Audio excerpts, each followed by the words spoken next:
अरे हराम करो के औलादो, शर्म करो तुम। हमारे किसान, तुम इसका मतलब सोचते हो कि किसान भिखारी रहे हैं, किसान के कपड़े फटे रहे? असल नहीं है, आपके अंदर नहीं है दम, जो अपनी जुबान का नहीं, अपने बाप का नहीं। इसका पैसा मोदी साहब और सोनिया गांधी आपके बाप की संपत्ति नहीं है। तुम लोगों ने जो बड़े बड़े अपने बापों का, बड़े बड़े अडानी अंबानी का जो धन, जो कर्जे माफ करते हो, तुम माफ नहीं करते हो, तुम सेटिंग करते हो। देश किसानों के साथ क्यों नहीं? दिल्ली किसी के बाप की है क्या? दिल्ली हमारी है, दिल्ली देश के लोगों की है। दिल्ली ने भी एंकर है जो आज डिबेट करवाते हैं हिंदू मुसलमान में और मंदिर मस्जिद की। तुम्हारी खैर नहीं होगी, पूरा देश का सैनिक है। हम लोगों ने देश को बारूद के ढेर पर लाके खड़ा कर दिया। आज मेरा देश बारूद के ढेर पर लाके खड़ा कर दिया। इसलिए नमस्कार, मैं दामिनी शर्मा सजग भारत में एक बार फिर से आप सभी का स्वागत करते हैं। देखिए, लगातार तमाम दिनों से कुछ ऐसी खबरें चल रही हैं जो आप तक पहुंचाई जा रही हैं, चाहे वो खबरें हो किसान आंदोलन को लेकर या वो खबरें हो लोकसभा चुनाव को लेकर 2024 जो नजदीक आ चुका है। इसी के साथ देखिए, तमाम जवान जो है लगातार आवाज उठा रहे हैं, चाहे वो किसानों पर उठाएं या वो ईवीएम के खिलाफ अपनी आवाज उठाएं। इसी के साथ आपने वीडियोस भी पहले देखी होंगी। आपसे बातचीत करेंगे कि हम लोग शंभू बॉर्डर से अभी वहीं से आए हैं, वहाँ के हालात हमने देखे कि किस तरीके से हालात जो है वो शंभू बॉर्डर पर लगातार बने हुए हैं। 12-13 दिन जो है वहाँ पर हो चुके हैं कि किसान वहीं पर ही अपना धरना दे रहे हैं। सरकार से बातचीत की पूरी कोशिश, नतीजा कोई नहीं। आप तो पहले भी किसान आंदोलन में रहे थे, आपने उनको समर्थन अपना दिया था, तो इस बार क्या लग रहा है कि सरकार क्या रुख होने वाला है? सबसे पहले बहुत बहुत धन्यवाद बेटा आपको कि आपने मुझे अपने विचार व्यक्त करने का मौका दिया किसान भाइयों पर, किसान पिताओं पर। देखिए, मैं अपनी आत्मा के साथ उन किसान भाइयों के साथ हूँ, लेकिन वहाँ पर कुछ जो है ऐसे अराजक तत्व हैं जो उस आंदोलन को बदनाम करने की कोशिश कर रहे हैं। वो किसान नहीं है, ये षड्यंत्र है सरकार का। सरकार अपने ही लोगों को उसमें प्लांट करती है उस आंदोलन को बदनाम करने के लिए। सरकार जो है, जैसे खबरें चलाई जा रही है कि पथराव हो रहा है, पुलिस पर पथराव कर रहे हैं, वो सरकार के ही लोग हैं। बिल्कुल, सरकार की बहुत गहरी नीति है। सरकार किस हद तक, किस नीचता तक जा सकती है, इसकी कोई पराकाष्ठा नहीं कर सकता। सरकार इतनी गिर चुकी है कि हमारे किसान पिताओं और किसान भाइयों के साथ में जिस प्रकार का जो व्यवहार किया जा रहा है वो असहनीय है। हम किसान के बेटे हैं, जवान और किसान एक ही सिक्के के दो पहलू हैं। दोनों आमने सामने हैं। और जो जवान और किसान है, आज बहुत भयंकर भयावह जो परिस्थिति है, एक तरफ किसान है और एक तरफ उसी का बेटा उसके सामने जो है गन लेके खड़ा है। इनकी दुर्नीतियों के कारण अपने ही पिताओं के ऊपर उन जवानों को जो है गोलियां चलानी पड़ रही है, अपने ही पिताओं भाइयों के ऊपर जो ग्रेनेड गोले फेंके जा रहे हैं। मैं उन जवानों से अपील करना चाहता हूं, उन सीआरपीएफ पुलिस के भाइयों से अपील करना चाहता हूं, भाइयों आपके अंदर उन्हीं का खून है, उन्हीं किसानों के आप पुत्र हैं जिनके ऊपर आप वो गोलियां चला रहे हैं। पर तो ऑर्डर आ रहे हैं ना, तो उनकी क्या इसमें गलती रहेगी? जब ऑर्डर आएंगे वो फॉलो कर रहे हैं उस चीज को। उन अपने सैनिकों को भी याद करिए जो हमारे नेताजी सुभाष चंद्र बोस की सेना में थे, जिन्होंने अंग्रेजों के आदेश को मानना बंद कर दिया था। अरे इधर अपने पिताओं पर, अपने भाइयों पर गोलियां चला रहे। ठीक है, सरकार के आदेश को उतना मानना चाहिए, लेकिन ऐसा भी ना हो कि आप एक 21 साल के नौजवान, आपके ही भाई को आप मौत के घाट उतार देते हैं। शर्म आनी चाहिए। जो भी वहां पर वर्दी में लगा रखे हैं, मैं उनसे अपील करता हूं, ऐसी नौकरी किसी काम की नहीं जो आपकी गोली से आपका भाई मरे। थोड़ी सी आपको लज्जा और शर्म होनी चाहिए। थोड़ी सी कहाँ खून मर गया आप लोगों का कि आप अपने ही भाइयों पर गोलियां चला रहे हो। अरे सरकार का एक आदेश होता है, ठीक है, मैं मानता हूं जो परिस्थितियां हैं जो है बेकाबू होती है उसको रोकना भी हमारी जिम्मेवारी बनती है उनकी, लेकिन ऐसा भी ना हो कि आपकी गोलियों से जो है। आप बार-बार कह रहे हैं कि हम दिल्ली कूच करेंगे, हम दिल्ली घेर लेंगे, हम दिल्ली की सड़कों पर ट्रैक्टर निकालेंगे। आप ये भी तो कह सकते थे ना कि चलिए हम दिल्ली में एक रामलीला मैदान या जंतर मंतर या कोई भी ऐसी जगह चुनकर जो है अपना शांतिपूर्वक प्रदर्शन करेंगे। मैं गारंटी देता हूं, किसान कभी भी अराजक नहीं होगा। 13 महीने किसानों ने शांतिप्रिय तरीके से पिछली बार धरना दिया। जब सरकार नहीं सुनती तो आदमी मरता क्या ना करता। ठीक है, वो आते, ठीक है, अपना ट्रैक्टर गाड़ी घोड़ा चला के चले जाते। व्यवस्थाएं, ट्रैफिक पुलिस थी यहाँ पर ही, हमारे पास बहुत सारी पुलिस हैं, कंट्रोल करते सारी चीज़, उनको निकल के चले जाते हैं। जब यहाँ पर व्यवस्था नहीं होती तो उनको बाहर जाना ही पड़ता। जब टॉयलेट पानी जाना है वहाँ तो जो उनको बाहर ही रहना पड़ता है, यहाँ कहाँ जाते हैं, किसके घर में जाते हैं। तो जब उनको ऑटोमेटिकली कहीं कहीं बाहर व्यवस्था हो जाती है, एक बार आने देते उनको, क्या तकलीफ थी। अगर उनसे बात करते ठीक है भैया आप तुम ट्रैक्टर लेके मत जाओ, आने देते, दिल्ली आने देते, बिल्कुल आने देना चाहिए था। अच्छा। लोकतंत्र में अधिकार है, लोकतंत्र में जो है अपनी आवाज उठाने का अधिकार है, ये अधिकार छीना जा रहा है। लोकतंत्र खतरे में है, लोकतंत्र बिल्कुल समाप्त है। तो सुरक्षा की गारंटी कौन लेता? तानाशाही है। सुरक्षा की गारंटी सुरक्षा की गारंटी हम लेते। अच्छा। हाँ बिल्कुल बेटा, हम पता है, किसानों के साथ हैं उनके। हम किसानों के बेटे हैं। किसान कभी भी ऐसा काम नहीं करेगा जिससे किसी को पीड़ा हो। कुछ तथ्य तो ये भी बता रहे हैं कि वो लोग नकली किसान हैं, आप कह रहे हैं हम उनके साथ हैं। जो बीजेपी के बिके हुए दलाल लोग हैं, जो आईटी सेल के लोग हैं, जो बीजेपी के पिट्ठू हैं, वो ये बात कह के उनको बदनाम कर रहे हैं। नहीं है वो, आप जाके देखिए। ठीक है, किसान नेता है, पंजाब के हैं, उनके बच्चे उन्होंने अपने ज़मीन जायदाद बेच करके फॉरेन में भेज रखे हैं, दो पैसा है। अगर वो अपनी मतलब कुछ बोले ओडी गाड़ी फलाना गाड़ी, अरे हराम करो कि औलादो, शर्म करो तुम हमारे किसानों। तुम इसका मतलब तुम सोचते हो कि किसान भिखारी रहे हैं, किसान के कपड़े फटे रहे।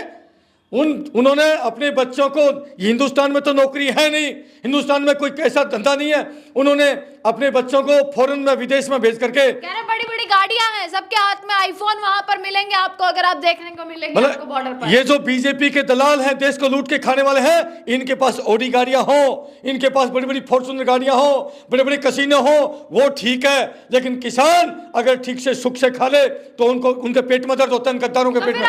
प्रदर्शन क्यों करना अगर आपको इतना सुख है आपकी जिंदगी? अरे उनके बच्चे वहां पर विदेशों में जाकर के, वहां कलेक्टर नहीं बन रखे, उनके बच्चे जाकर के किसी होटल में या किसी फैक्ट्री में, कहीं किसी के घर में ऐसे काम कर रहे हैं, तब जाकर के उनके घर में दो पैसा है। अगर यहाँ पर किसानी, अगर सिर्फ किसानी करते तो आज भी उनकी भी हालत वही होती जो बेचारे दलित हैं, उनके कपड़े फटे हैं, पैरों में जूती नहीं, शरीर पर कपड़ा नहीं। आज वो हालत है किसानों की। जिन किसानों के बच्चों, किसानों के घरों में बच्चे नौकरी पर नहीं है, उनकी हालत जाके देखिए बेटा, 100-100 रुपए के लिए तरसते हैं। वहाँ पर युवा भी बहुत ज्यादा है। अगर आप शंभू बॉर्डर पर अगर आप देखेंगे कि युवाओं की सबसे ज्यादा संख्या, बिल्कुल क्या करेगा अगर युवाओं को रोजगार नहीं है तो युवा क्या करेगा? आंदोलन करेगा। बिल्कुल करना चाहिए। आज 2-2 करोड़ रोजगार की बात करते थे, बड़े बड़े आप लोगों ने सपने दिखाए थे कि हम ये करेंगे, बेरोजगारी खत्म करेंगे, महंगाई खत्म करेंगे, बेटियों का सम्मान करेंगे। कुछ नहीं बेटा, टोटली ढकोसला है। और आज किसान भाइयों के ऊपर जो गोलियां चलाई जा रही हैं, मैं उसकी भर्त्सना करता हूं, घोर निंदा करता हूं। और हम बिल्कुल इलीगल बैठे हैं किसान वहां पर, ये गैर कानूनी है कि आप सड़कों पर ट्रैक्टर लेकर आए, आप सड़क घेर लें, आप बॉर्डर को घेर कर बैठ जाइए, गैर कानूनी अपना इन्होंने ही, माननीय प्रधानमंत्री जी ने जब स्वामीनाथन आयोग की रिपोर्ट लागू करने की जब विपक्ष में होते थे, बात कही है, वीडियो चेक कर लो, ना हो हमारी गर्दन उड़ा देना। यही प्रधानमंत्री जब विपक्ष में होते हैं तो स्वामीनाथन आयोग की रिपोर्ट को सही ठहराते हैं। आज जब सत्ता में होते हैं तो उस आयोग की रिपोर्ट कहाँ गई? भारत रत्न दे रहे हैं ना। अरे भारत रत्न उन्हीं को दे रहे हैं जो अपनी आयोग की रिपोर्ट लागू करवाने के लिए बात कर रहे हैं। हाँ। लेकिन आप असल नहीं है, आपके अंदर नहीं है दम, जो अपनी जुबान का नहीं, अपने बाप का नहीं। आपने इन्हीं किसानों की पैरवी करी थी। लेकिन आज जब सत्ता में बैठते तो आपको तकलीफ होती है। ये किसान जब अपनी मांग रखते हैं, बहुत दुर्भाग्यपूर्ण स्थिति है, पूरा देश जान चुका है। पूरे देश का किसान, आज मेरे आसाम से फोन भी आया था, आसाम से किसानों का, कि आज हमने भी अपने डिस्ट्रिक्ट के जो तहसील के ऊपर किसानों के लिए अपनी मांग दे के आए हैं, मांग जो है किसानों के पक्ष में। तो पूरा देश आज किसानों के साथ खड़ा है, कश्मीर से कन्याकुमारी तक और जैसलमेर से मणिपुर दिल्ली आने दो, पूरा देश किसानों के साथ। आने दे उन्हें। क्यों नहीं? दिल्ली किसी के बाप की है क्या? दिल्ली हमारी है, दिल्ली देश के लोगों की है, दिल्ली इनके बाप की नहीं है, दिल्ली पूरे देश की है। इसलिए किसान यहाँ जाएंगे, क्या तकलीफ होगी? किसान आएंगे। लेकिन हाँ, मैं इतनी भी यकीन दिलाता हूँ, किसान कभी भी अराजक तत्व नहीं हो सकता। किसानों के बीच में घुसाया जाता है, ये लोग अपने लोग प्लांट करते हैं, अराजक तत्व घुसाते हैं और वही हुड़दंगबाजी करते हैं, वही वहाँ खालिस्तान के नारे लगवा देते हैं ताकि वो ये आंदोलन बदनाम हो। हाँ, मैं कहता हूँ यदि कोई ऐसा व्यक्ति पाया जाता है, अरे कैमरे के सामने मिलता है, उसको उठाइए, उसको फांसी पर चढ़ाइए, हम तुम्हारे साथ हैं।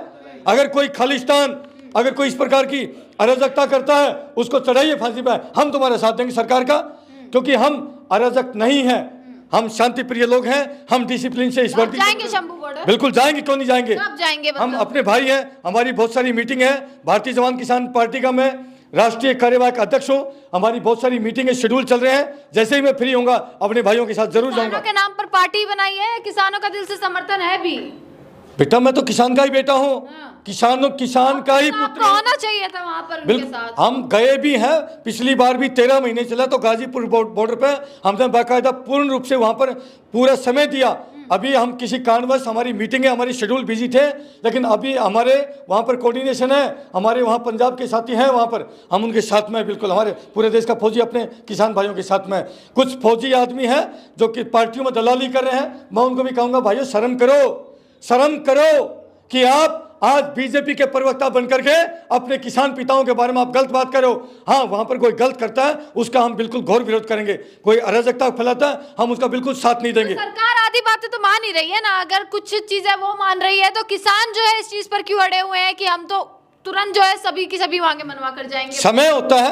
हाँ। आज किसानों को ये लगता है कि समय है, चुनाव से पहले ही सरकार को मानना पड़ेगा। चुनाव का ही समय है। बिल्कुल समय है, मतलब चुनाव को लेकर बिल्कुल आंदोलन बिल्कुल कर रहे समय हैं। होता है, समय होता है। अगर सरकार तो वैसे तो दबेगी नहीं, प्रेशर है, प्रेशर डालना चाहिए। समय सही समय पर ये काम किया, बिल्कुल समय पर। लोहा गर्म है और लोहा पर आप हथौड़ा नहीं मारोगे तो लोहा नहीं फैलेगा, ठंडे लोहे पर हवा। अब लोहा गर्म है, सही समय पर इन्होंने चुनाव किया, बिल्कुल धन्यवाद करता हूँ चुना है इन्होंने। आपको। हाँ बिल्कुल। और दूसरी एक चीज और कहता हूँ बेटा, ईवीएम मशीन के खिलाफ किसान भाइयों से अपील करता हूं। ईवीएम मशीन से जब तक चुनाव होगा आप जितना मर्जी आंदोलन कर ले, पूरा हिंदुस्तान विपक्ष में खड़ा हो जाए, ये सरकार कभी नहीं हारेगी। उदाहरण के तौर पे अभी चंडीगढ़ में एक मेयर का चुनाव हुआ। हाँ। एक मेयर के पद के लिए इतने ये नीचता दिखा सकते हैं, इतने बेईमानी दिखा सकते हैं, इतने गिर सकते हैं खारिज हो तो गया, सरेआम खारिज हो तो गया। सरेआम। अरे खारिज होगा तो क्या होगा, लेकिन बेईमानी तो पता चला ना। एक मेयर के छोटे से पद के लिए इतनी बेईमानी तक जा सकते हैं, इतने गिर सकते हैं, तो बेटा पूरे देश के सिंहासन के लिए क्या नहीं कर सकते। मशीन पूरी सेट है और हम पूरे के पूरे देशवासी प्रेरित कर रहे हैं किसानों को राजनीति के लिए। बिल्कुल करनी ही पड़ेगी। क्यों करनी पड़ेगी राजनीति बिना उनकी मांगे पूरी हो गई, फिर उनका बेटा राजनीति से क्या मतलब? जब तक राजनीति में सच्चे और नेक व्यक्ति नहीं आएंगे तब तक देश की राजनीति में गुंडे बदमाश जाते रहेंगे। मैं नहीं कहता, देश का आंकड़ा है, देश की मीडिया का आंकड़ा है, वहां 50% मर्डरर, रेपिस्ट, संगीन अपराधी संसद में बैठे हैं। संगीन अपराधी, तो संगीन अपराधी अगर देश की बागडोर संभालेंगे तो देश कहां जाएगा। इसलिए मेरी विनती है प्यारे देशवासियों, कमर कस लो, इस देश को बचा लो। इस देश की मीडिया ने भी धन्यवाद करता हूं बेटा आप लोगों को, मैं तो सैल्यूट करता हूं आप लोगों को कि आप लोग हमें अपनी बात रखने का, अपने देशवासियों के पिताओं और भाइयों के पास अपनी बात पहुंचाने का मौका देते हैं। इस देश की नेशनल मीडिया की शर्म हया खो चुकी है। नेशनल मीडिया, जिस दिन फौजी भाइयों की सरकार आएगी, नेशनल मीडिया को हम चुनौती देते हैं, हम नस्ते नाबूद कर देंगे। नेशनल मीडिया इस देश में देखने को नहीं मिलेगी बेटा। हम गए थे अभी आज 4-5 दिन पहले, हम लोगों ने वहां पर अपील लेके गए थे सारे नेशनल चैनलों पर। जब जी मीडिया के जी न्यूज़ के चैनल पर, उस पर दफ्तर पर गए, उस पर गेट पर गए, आधा घंटा खड़े रहे। उन्होंने हमारा जो अपील लेके उसको भी रिसीव नहीं किया। यानी कि आज देश में जो जाति में, धर्म में नफरतों की, हिंदू मुसलमान में जो नफरतों की आग लगाने वाला सबसे ज्यादा जी न्यूज़ चैनल है। मैं आज कहता हूं हम इसकी FIR भी करवाएंगे। और जितने भी चैनल हैं, खाली अकेला जी न्यूज़ नहीं है, इसमें रिपब्लिक भारत है, जितना भी अर्णव गोस्वामी जी सुन लीजिए, आपने भी देश में हिंदू मुसलमान की नफरतों की आग लगाई है। जितने भी एंकर हैं जो आज डिबेट करवाते हैं हिंदू मुसलमान में और मंदिर मस्जिद की, तुम्हारी खैर नहीं होगी। पूरा देश का सैनिक है, हम लोगों ने देश के लिए पूरी जवानी दी है बेटा, देश की एकता अखंडता के लिए, कि देश की एकता अखंडता बनी रहे। आज national war memorial Delhi India gate पर जाके देखिए, एक दिन में नाम नहीं गिनती कर सकते, इतने सैनिकों ने हमारे बीच के शहीद हुए हैं, भाइयों ने अपनी जान कुर्बान करी है, शहादतें दी हैं। लेकिन दुख से कहना पड़ता है आज मेरे देश को तोड़ने का काम कर रहे हैं ये गद्दार मीडिया, ये गद्दार नेता। इनको गद्दार नहीं कहूं तो क्या कहूं, इन्होंने देश के अंदर नफरतों की आग लगा दी। आज से 2 साल पहले दिल्ली में दंगे होते हैं हिंदू मुसलमान में, सैकड़ों माओं के लाल गए, हिंदुओं के मुसलमानों के। अरे उस माँ से जाके पूछिए जिस माँ का लाल गया हो, उस माँ से पूछिए जिस माँ का लाल गया हो, चाहे हिंदू हो या मुसलमान हो। इन नीच नेताओं का क्या बिगड़ा, इन नीच नेताओं ने जाकर के आग लगाई चिंगारी में, आज देश को बारूद के ढेर पर लाके खड़ा कर दिया। आज मेरा देश बारूद के ढेर पर लाके खड़ा कर दिया। इसलिए बेटा हम राजनीति करने नहीं आए, हम राजनीति करने नहीं आए, इस देश की दिशा और दशा बदलने के लिए आए हैं। मैं विनती करता हूं प्यारे देशवासियों, ये आपका बेटा, आपका भाई आपसे हाथ जोड़ के अपील करता है। आप लोगों को लगता हो ये बेटे देश की सीमाओं पर कभी देश का झंडा नहीं झुकने दिया, देश का मान सम्मान नहीं झुकने दिया। ये भारतीय जवान किसान पार्टी पूरी 543 सीटों पर चुनाव लड़ रहे हैं। इस वीडियो को मेरे देश के एक एक जन जन तक पहुंचा दीजिए, पूरी ताकत लगा दीजिए ताकि मेरी आवाज़, मेरी आत्मा की आवाज़, मेरी भावनाएं मेरे जन जन तक पहुंच जाए।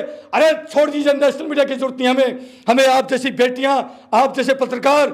मैं ईश्वर से प्रार्थना करता हूं कि उस माँ को भी सलाम करता हूं जिसकी कोख से आप जैसे बच्चे पैदा होते हैं, जो हमारी बात अपने भाइयों तक, देशवासियों तक पहुंचाने का मौका देते हैं। बेटा देश की कायाकल्प हो जाएगी। और देशवासियों से आपसे भी अपील करता हूं, मेरा कॉन्टैक्ट नंबर है 8368002355। इस पर कॉन्टैक्ट करें। तूफान मचा दो तूफान। हम जब तक इस शरीर में जान है, खून का एक कतरा है, हमें जो मर्जी गोली मरवा देना, जो मर्जी हमें कर देना, जो मर्जी जेल में भेज देना, लेकिन ईवीएम मशीन से हम चुनाव नहीं होने देंगे। और माननीय चंद्रचूड़ जी से भी अपील करते हैं, हाथ जोड़ के अपील है, चंद्रचूड़ जी आपको सैल्यूट भी करते हैं। आपने 2 बड़े फैसले किए हैं। एक तो चंडीगढ़ में आपने दिखा दिया आप मर्द जो है जस्टिस हैं, आपने मर्दानगी से फैसला दिया है। और दूसरा आपने जो इलेक्टोरल बॉन्ड है जिसके माध्यम से ये पार्टियां लूट रही हैं बड़े बड़े व्यापारी मित्रों के साथ, उनका कई लाख करोड़ माफ करती इधर से और उधर से चंदे के रूप में पैसा लेती है। मिली भगत है इन नेताओं की, इन पार्टियों की और बड़े बड़े नेताओं की जो कॉर्पोरेट घराने हैं जिनका कई लाख करोड़ माफ किया है। देश को लूट के खाया जा रहा है। गरीबों का पैसा है, टैक्स का पैसा मोदी साहब और सोनिया गांधी आपके बाप की संपत्ति नहीं है। तुम लोगों ने जो बड़े बड़े अपने बापों का, बड़े बड़े अडानी अंबानी का जो धन, जो कर्जे माफ करते हो, तुम माफ नहीं करते हो, तुम सेटिंग करते हो। उस पैसे को इधर से माफ करते हो, उधर से ले लेते हैं, पूरा देश लूट के खा लिया। और देशवासियों अगर ये मेरी बात सुन के भी आपके खून में आग नहीं लगी तो खून नहीं हो सकता। इसलिए जागो, आपके बेटे आगे आज गरीब आदमी आहे भर रहे हैं, उसके घर में 100 का नोट नहीं मिलता और इन हरामजादों के घरों में आज अरबों खरबों की संपत्ति है। देश को बचाने के लिए आपके बेटे आए हैं। विश्वास करना, इस देश को जो है सोने की चिड़िया था, है और रहेगा, लेकिन सोने की चिड़िया इन गद्दारों ने लूट के खाई, नेताओं ने। इसलिए मैं विनती करता हूं, आपसे हाथ जोड़ के अपील करता हूं, हमारे पास धन बल नहीं है, हमारे पास नहीं है पैसा, आपके बेटे हैं, पार्टी बनाई है। मुझे पूरा यकीन है मेरे पास दिन रात फ़ोन आए हैं कि फौजी भाइयों आप ही देश को बचा सकते हो। हम आत्मा से बोल रहे हैं, आप साथ दीजिए। जितने भी सौगंध आपको माँ भारती की, अगर इन अपने बेटों से, अपने बच्चों से, सैनिक भाइयों से प्यार करते हो तो आप साथ दीजिए भारतीय जवान किसान पार्टी का। और हमारे को जो है आपका नोट भी चाहिए, हमको वोट भी चाहिए, तब आप प्राउड फील करेंगे। बच्चा बोलेगा अगर नेता हो तो फौजी भाइयों जैसा हो। उनसे आप हमें साथ दीजिए। इस देश को इन गिद्धों से बचाना है। इस देश के अंदर नफरतों की आग लगा रखी है, देश को हम बचाना चाहते हैं। यदि आपको हमारी आत्मा की आवाज़ ठीक लगती है, हमारा साथ दीजिए। पूरे हिंदुस्तान में 543 सीटों पर बेटा हम लड़ रहे हैं। और आपके माध्यम से मैं कहना चाहूँगा, आपके जितने भी जानने वाले पत्रकार हैं सोशल मीडिया के, वो ज़रूर यहाँ पर हमें मौका दें। हम पूरी कोशिश करेंगे कि हम पूरी अपनी जान जो सीमाओं पर जो छावर करके आए उसी प्रकार से काम करेंगे। हम आपको एक चीज़ और बताते हैं, हम पेंशन नहीं लेंगे। जितने भी नेता हैं बेटा, पेंशन हम टोटली बंद कर रहे हैं, हमें भी नहीं चाहिए। और देश में जितने नेता हैं, पेंशन नहीं दी जाएगी किसी नेता को। सरकारी जो देश की लूट, संपत्ति का लूट हो रहा है वो बिल्कुल नहीं दिया जाएगा। आज गरीब होता जा रहा है, इनको पता कितनी हवाई किराए, पता नहीं क्या क्या इनकी लिमाफ है। नेताओं को नहीं करने देंगे, बिल्कुल देश को देश बना देंगे। फौजी आ रहे हैं और मैं फौजी जितने भी मेरे वहाँ पर बॉर्डर पर खड़े हैं उनसे भी अपील करूँगा, आप छोटे भाई हैं, मेरे बेटे के समान भी हैं, छोटे भाई भी हैं। आप लोग डट करके देश की रक्षा करो, आप चिंता मत करिए। ये आपके रिटायर्ड फौजी भाई बिल्कुल कमर कस चुके हैं, अब इस देश को इन गिद्धों के हाथों नहीं लुटने देंगे। बिल्कुल बिल्कुल। देखिए इसी के साथ देखिए किसान आंदोलन एक तरफ उसकी चरम सीमा पर है, वहीं जो है देश के जवान भी जो इस देश के लिए लड़े हैं अब किसानों के लिए अपनी लड़ाई जो है वो लड़ने जा रहे हैं। किसान आंदोलन हम भी यहाँ शंभू बॉर्डर से वहां पर पहुंचे और वहां पर पूरे हालात जिस प्रकार के बने हुए हैं वो आप तक वीडियोस के जरिए पहुंचाया। यही 2024 लोकसभा चुनाव की भी लगातार तैयारियां हैं और किसी भी वक्त ये अनाउंस हो सकता है कि कब आखिरकार ये चुनाव होगा और क्या इस किसान आंदोलन का या तमाम जो ईवीएम के खिलाफ आवाज उठ रही है क्या उसका असर लोकसभा चुनाव में देखने को मिलेगा या नहीं। चंद्रचूड़ जी, आपसे हमें अपेक्षा है, जैसे देशवासियों को हमसे अपेक्षा है, वर्दीधारी वसों हमसे आपसे अपेक्षा है, यदि आपके ऊपर सरकार का कोई प्रेशर हो तो ये आपके भाई आपको पूर्ण रक्षा देंगे, पूर्ण सुरक्षा देंगे अपने पैसे से। आप निर्भीकता से फैसला लीजिए। इन गिद्धों से, इन राक्षसों से डरना नहीं है आपको। आपने जो फैसले दिए हैं हम आप अपने पैसे से सुरक्षा देंगे, बिल्कुल जितने भी जज हैं हम सुरक्षा देंगे बेटा। अच्छा। अपने पैसे से, आपको डरने की जरूरत नहीं है। आप फैसले दीजिए और ईवीएम को बंद करवाइए। हमको आपसे उम्मीद है, पूरे देश को आपसे उम्मीद है। चंद्रचूड़ जी, मौके होते हैं मौके, आपने कमाल कर दिया। मैं उस माँ को भी सलाम करता हूँ जिसकी कोख से निर्भीक हमारे जज पैदा होते हैं। बहुत सारे बिक भी जाते हैं, लेकिन चंद्रचूड़ जी को सलाम है मेरी तरफ से और हम प्राउड फील करेंगे, पूरा देश प्राउड फील करेगा चंद्रचूड़ जी आपके ऊपर।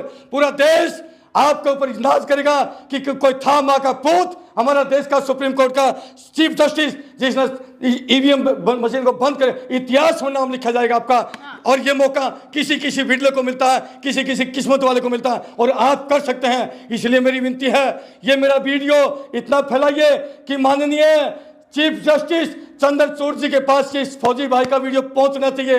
तूफान बता दीजिए ताकि वीडियो हर गांव तक पहुंचे, हर भाई तक पहुंचे और माननीय सुप्रीम कोर्ट के चीफ जस्टिस तक साहब पहुंचे। बिल्कुल, इसी के साथ देखिए तमाम खबरें जो है वो आप तक पहुंचाते रहेंगे समय समय पर कि आखिरकार क्या चल रहा है, खकोल खकोल कर जो जमीनी हकीकत है वो आप तक पहुंचाएंगे। इसी के साथ कैमरामैन करण के साथ देखते रहेगा सजग भारत। आपका बहुत बहुत शुक्रिया।